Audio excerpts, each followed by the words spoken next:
যে আমি তো কত আরামে ঘুমিয়ে আছি, ওই মানুষগুলো তো রাস্তায় শুয়ে আছে, কিভাবে থাকবে? তো আমি কেন না একটা বাড়ি করে দিই। যে একটু দেখে যান, দেখে সেইটা অনেক লোকজন এসে ভিডিও পুলিশ নিল। পরে শেষে ওই 25,000 টাকা দিল। পরে দেওয়ার পরে কয়েকদিন পরে উনি ফোন দিচ্ছে, নানা রে নানা, যে যে ভাইটার ঘরটা ফুটে গেছে ওই দিন রাত্রেই, যে ঘরটা ফুটে গেছে, আমি তো রাত্রে আমার ঘুম হইতেছে না, 25,000 টাকা দিয়ে কী করবে? 2 বার টিন কিনে গেলে 20-25,000 টাকা লাগে, তাই ঘরটা তো হবে না। 5 জন ফ্যামিলি বসবাস করে। তারপর সে কয়েকদিন পরে মিটিং বাখুন্ডা কলেজ মাঠে, পরে খবর দিছে আমি শামীম স্যার, প্রফেসর আলম নানা যাইয়া, তারপর সে আমাকে 2 লক্ষ টাকা হ্যান্ড ক্যাশ, নগদ ক্যাশ দেয়। দেওয়ার পরে আমি এই গড়টা তুলি, আর 93 অফিস থেকে আমার 2 বার টিন পাস করাই দেয়। তখন আমি আইনে নগদ 5,000, 25,000 এই সমস্ত মিলে আমি গড়টা আর কিছু বাদ দিয়ে নানারা অনুরোধ করছে, আমার রিক্সা কিনে দিছে, তারপর সে সেলাই মেশিন দিছে, আরও বাড়ি থেকে টাকা দিছে, নগদ টাকা 2,000, 3,000, 5,000 এইভাবে সবাইকে আমার হেল্প করছে। আমি এই পর্যন্ত।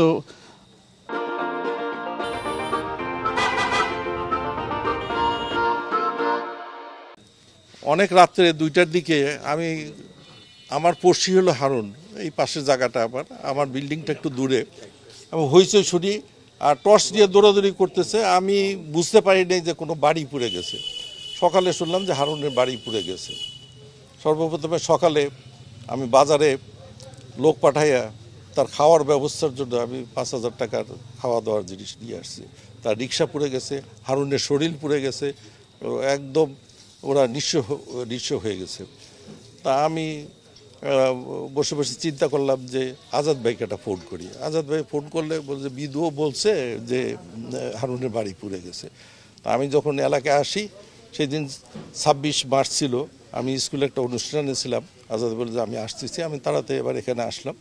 আজাদ ভাই তৎক্ষণিক 25,000 টাকা দিলেন এবং সরকারি ব্যবস্থাপনায় যে সাহায্যটা সেইটার ব্যবস্থা করে দিলেন। রাত্রে 11:30টার সময় আমি শুয়ে পড়ি। আজাদ ভাই 2 বার ফোন করছে, আমি রিসিভ করতে পারিনি। পরে আমি রিসিভ করলাম, আলম ভাই আমি ঘুমাইতে পারতেছি না, ওর বাড়িটা আমি করে দেবো।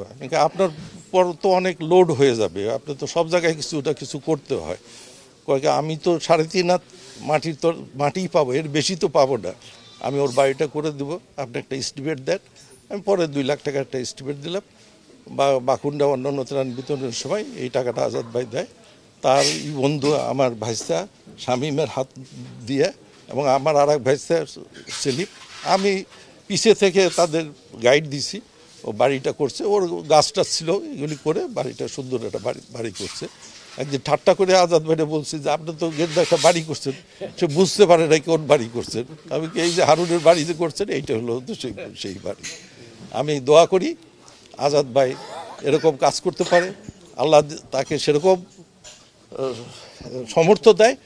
কারো বাড়ি পুড়ে যায়, বাড়ির সাথে গরু পুড়ে যায়, অনেকের রিক্সা পুড়ে যায়, অনেক রিক্সা চুরি হয়ে যায়, মানে রিক্সা বাইরে রাখে, রিক্সা চুরি হয়ে যায়। এগুলো প্রতিনিয়ত ঘটনা, সব জায়গায় আমি যাই সাথে সাথে, কিন্তু এইখানকার ঘটনাটা ব্যতিক্রম। আলম ভাই যখন আমাকে ফোন করলেন তখন আমি আসলাম। তা আসার পরে আমি চিত্রটা দেখলাম যে ভদ্রলোক, কি নাম ওনার, হারুন। তা হারুনের খালিগা এই বাড়িটা এখানে ছিল, এইটা ছিল ঘরটা, এই ঘরটাই ছিল। এই ঘরটাকে সে রক্ষা করতে গিয়া তার গায়ের অনেক জায়গা সে পুড়ে গেছে।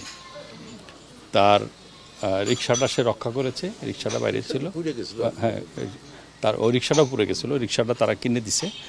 আর তার শরীরটা অনেক জায়গায় পুড়ে গেছে, কিন্তু তার জীবনের মায়ার চেয়ে তার ঘরের মায়াটা অনেক বেশি ছিল, যে আমার এই বাচ্চাগুলো কই থাকবে। তখন আমি রাতে যখন শুয়েছি, 25,000 টাকা সত্যি বলছে হারুন, আমার কাছে মনে হলো যে আমি তো কত আরামে ঘুমিয়ে আছি, ওই মানুষগুলো তো রাস্তায় শুয়ে আছে, কিভাবে থাকবে? তো আমি কেন না একটা বাড়ি করে দিই। তো আমি তো এক সময় চলে যাব, হারুনও চলে যাবে, কিন্তু মানুষের থাকবে কি? এই এই জিনিসটাই থাকবে যে আমি একটা বাড়ি করে দিচ্ছি, আমার একটা সান্ত্বনা। আমি কারো কাছ থেকে কোনো কিছু পাওয়ার জন্য কিন্তু আমি করিনি, আমার মনের মনে করছে যে এটা আমার একটা রেসপন্সিবিলিটি, সেই দায়িত্ববোধ থেকে আমি একটা ঘর করার ব্যবস্থা করেছি। যে আলম ভাই আমি পুরা বাড়ির যা খরচ আপনি এস্টিমেট দেন করে দেন। তা আলম ভাই আরও করলো কি, যে আমার ভাতিজা আছে, ওরে দায়িত্ব দিছি যে ও যদি টাকাটা আমি পুরা দিয়ে দিই, হয়তো অন্য জায়গায় খরচ করে ফেলতে হয়। ও একাডে প্রতিটা জায়গায় আমার বন্ধু শামীম তাকে দায়িত্ব হচ্ছে বাড়িটা করে দিচ্ছে। আমার আজকে দেখে আমি যখন বাড়িতে যাচ্ছিলাম পাকা ল্যাট্রিন বাড়ি দিয়ে অর্ধ মানে দেওয়াল, সত্যি সুন্দর লাগছে। সত্যি আলম ভাইয়ের সাথে আমি একমত যে আমার একটা বাড়ি হয়েছে।